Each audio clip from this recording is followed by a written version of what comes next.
Hello students, welcome back to my channel Commerce Tute, your flight to success. And yes, we are back with the importance of staffing. First 5 points हमने पहले video में already explain किया हुआ है.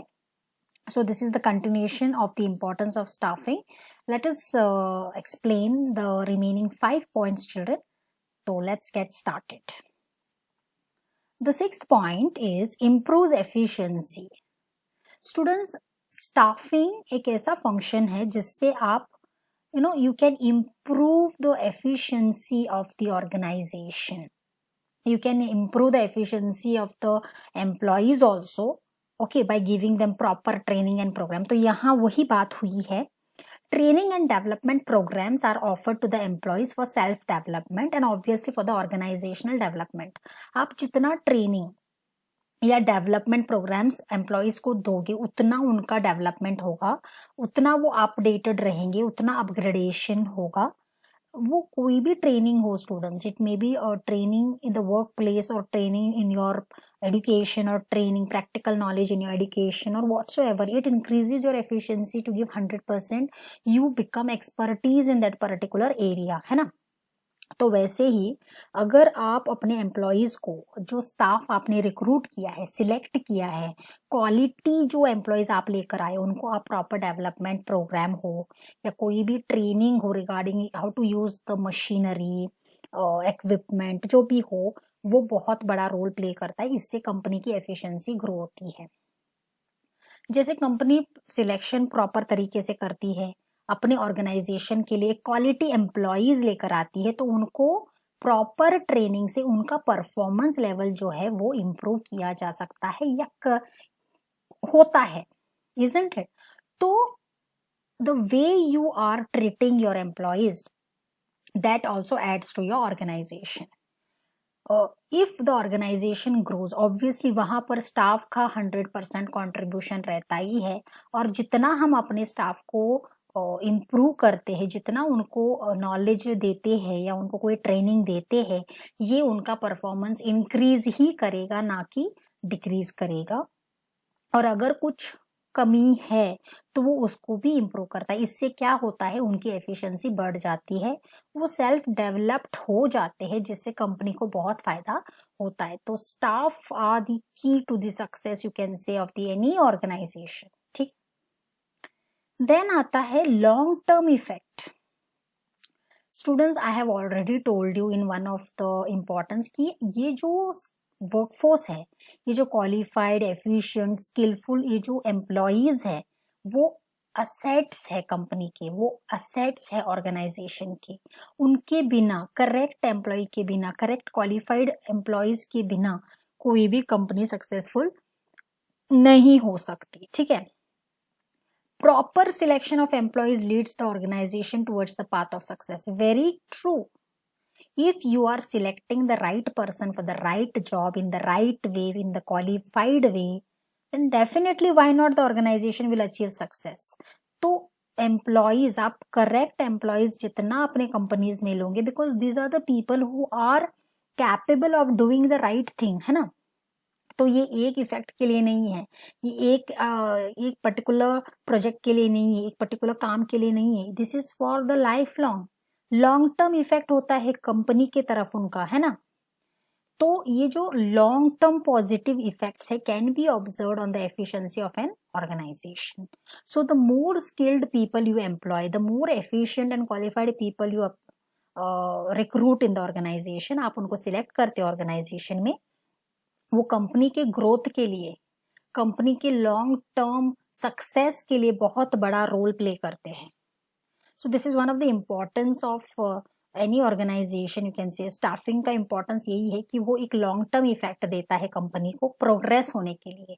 तो हम employees को अगर असेट समझते हैं तो वो उसके लायक होते हैं, क्योंकि हमने उनको सर्टन स्टैंडर्ड पर लिया हुआ है, क्वालिफिकेशन के बेसिस पर लिया हुआ है, और वो कंपनी को डेफिनेटली अच्छा रिजल्ट ही देंगे. वो अपना 100% कंपनी को देंगे, जिससे कंपनी की एफिशिएंसी ग्रो हो जाए या उनको मैक्सिमम प्रॉफिट्स मिल जाए. ठीक है. Then the 8th point is essential contribution. Children, Staffing ensures continuity and growth of the organization through development of employees. Obviously, जैसे जैसे एक इंसान को हम जब ट्रेनिंग देते हैं वो सेल्फ डेवलपमेंट होता है, वैसे ही हम पूरे स्टाफ को जब ट्रेनिंग देंगे तो ये एक कंपनी के कंटिन्यूटी और ग्रोथ के लिए बहुत ही इम्पोर्टेंट साबित हो सकता है ना. It is the way the employees give their contribution to the organization, that has a very good impact on the organization itself. क्योंकि उनका जो हार्डवर्क है, उनका जो कंट्रीब्यूशन है, उनका जो रोल है, that is very very important. And when you select the employees, you select on the basis of ability of the prospective employees. क्या वो employee वो काम कर सकता है या नहीं? Is he really qualified? Is he skilled? Is he able to think logically? Is he able to analyze? तो आप जब सिलेक्ट करते हो, आप सही बंदे को सिलेक्ट करते हो, तो कल को कंपनी जो भी अनसर्टेनिटीज है या जो भी चैलेंजेस है उसको इंटेलेक्चुअली वो हैंडल कर पाए. ऐसा नहीं that the person who is just thinking अरे ये ऐसे क्यों हुआ. Instead he is working out on the options. Instead he is working out how to come out of this problem. ऐसे लोगों को अगर आप लोगे जो रेडी है कि जो भी आ जाए, जो भी हो जाए कंपनी को, we are there to tackle it, ऐसे लोगों को अगर आप लेते हो तो definitely they will contribute to the progress of the organization. Therefore, the contribution of the staff in their future role is taken into account in staffing function. Okay तो जो भी स्टाफ का कंट्रीब्यूशन है, जो भी उनका फ्यूचर रोल है, वो सब स्टाफिंग फंक्शन में ऑटोमेटिकली आ जाता है. और ये उनका कंट्रीब्यूशन ही तो है ना बच्चों, that the company is growing because they are giving their utmost मेहनत जो है उनकी, जो हार्डवर्क है, जो स्मार्ट वर्क है, जो that they are ready to tackle any situation. This are the things how they contribute to the growth of the organisation. ठीक है. Now the 9th point is provides job satisfaction.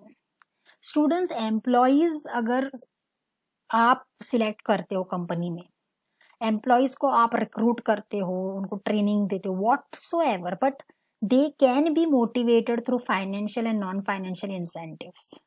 Financial एक ऐसी चीज है जहां पर वो मोटिवेट होते हैं. नॉन फाइनेंशियल भी है, जैसे कि you are motivating, appraising, you are helping them in the other ways, providing training. तो ये सारी चीजों से एम्प्लॉय मोटिवेट होता है. ज्यादा अगर आप पे पैकेज देते हो, ज्यादा रेम्यूनरेशन देते हो, इससे क्या होता है, इंसान भी सेटिस्फाइड होता है दैट यस, जितनी मैंने मेहनत की उतना मुझे मिल रहा है. Financially I am been awarded that much of salary.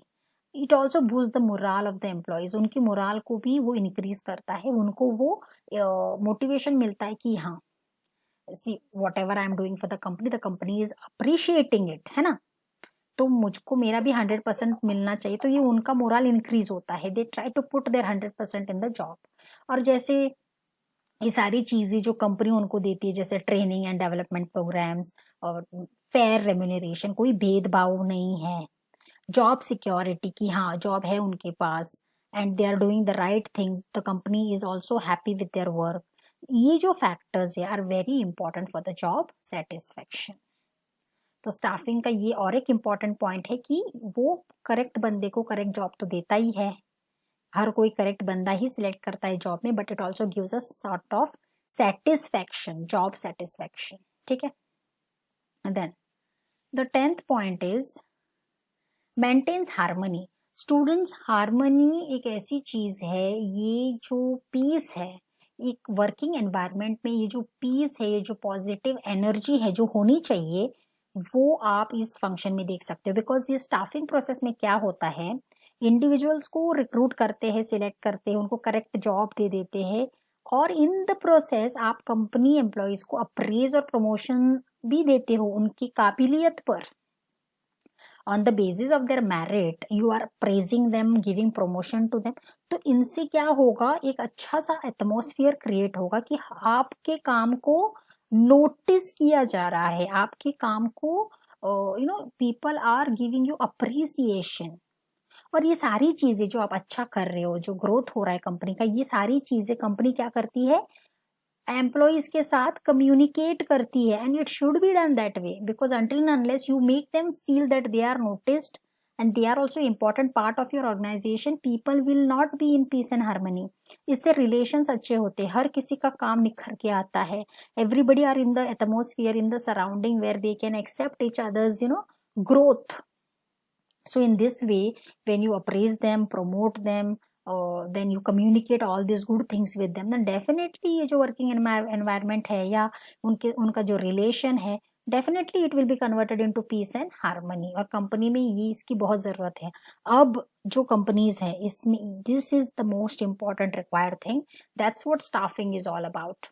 So this is the last point, which maintains harmony, is one of the important importance of staffing, because this is how an organization can achieve peace and harmony. ठीक है students, I hope the concepts are very clear and you will remember this for a longer period of time. Definitely हमारा मोटो वही है, इस channel का initiative यही है कि आप स्टडी करो.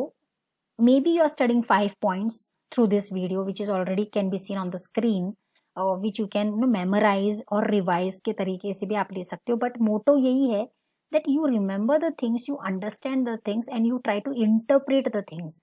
The moment you start writing in your own words और interpret करना आप सीख चुके, then the thing is successful. ठीक है? So that's it in this video, children. Obviously in the next video I will come with the next topic. Till then, take care. Thank you so much.